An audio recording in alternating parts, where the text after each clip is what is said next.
Hello, this is RV Vagabond Jerry, and near the town of Owl's Head, Maine, is the Owl's Head Transportation Museum, which I'm going to do today.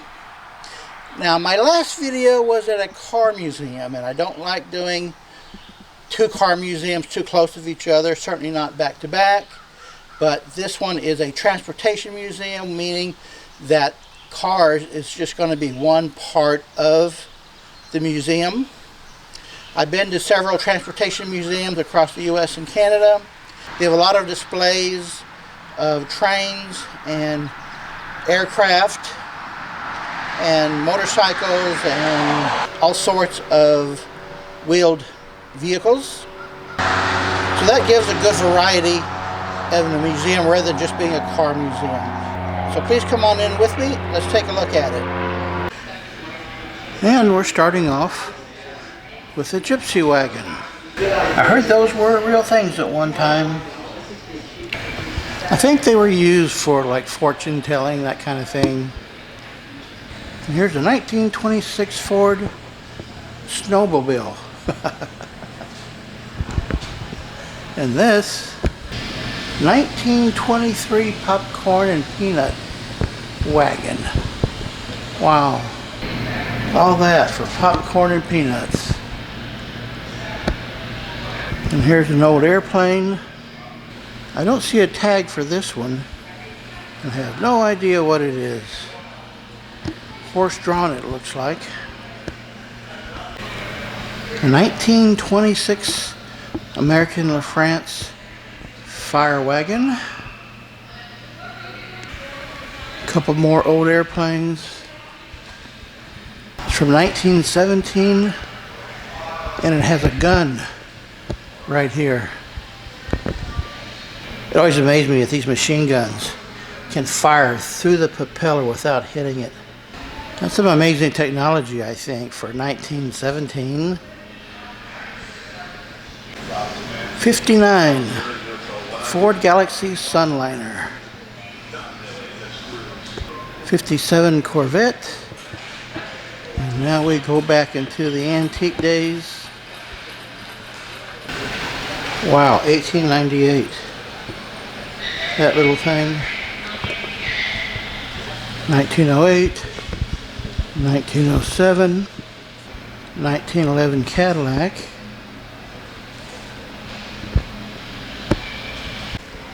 And they got several more old planes back in this room.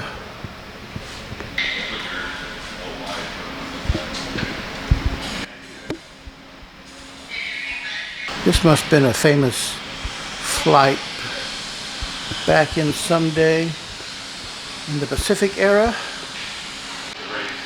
And here's the pilot seat for this thing. And they're working on restoring this plane.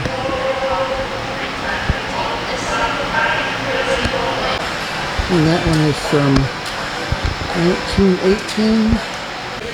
I bet you didn't know, to drive a steam engine car, you needed a steam engineer's license. I've seen a lot of these in museums. Some of them must be recreations to have so many of them around. Here's a new brand for me. Never heard of it. It looks really classy. And 3 rows of seats. And there are so many recreations in museums of the Wright brothers' first airplane. Here's some bikes from the 30s and 40s. Some more back here.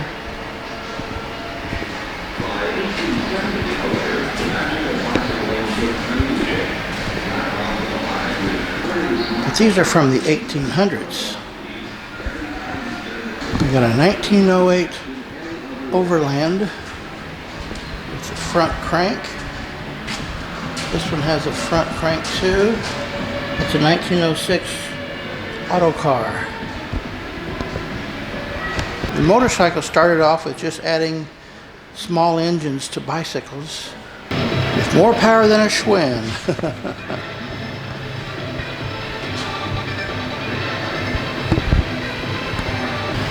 That's a Triumph, an Indian, and Harley Davidson, and they started off with very small motorbikes as well. And here's a box-shaped RV. There's a dinette set. This is interesting.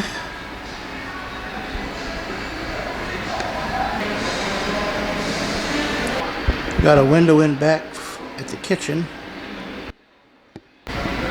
Here's a shot from the front window.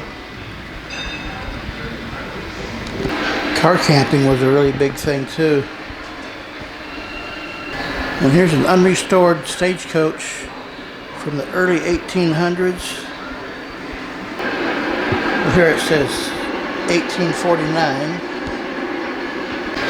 These early cars had such low horsepower, and you don't want to drive them in the rain. Here's another room with a bunch of more cars. And look what's hanging from the ceiling. A Helio speeder. Helico speeder? However you pronounce that. And this is a glider from 1930. I've seen a lot of these in museums. BMW built quite a few of these in Europe. And this is something really unusual. Have any idea? It's an ornithopter. Never heard of it. And they got some race cars here. That's a midget. There's another midget back there. Wonder how long it's been since there's been a midget race somewhere in the country. This room is about power generation.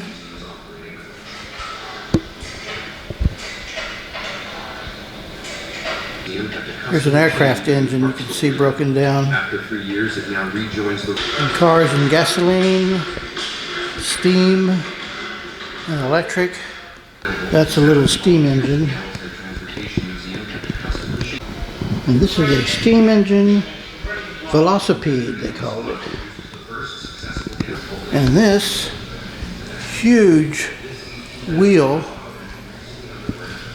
on this steam engine. Wow, that is gigantic. Well, this is the first transportation museum I've seen without a train.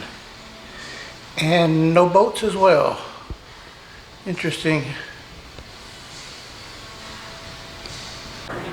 And yes, they do have a gift shop with scale model kits there. Various souvenirs. All kinds of things. Well, I gotta say, they have an excellent collection here. Good day, folks.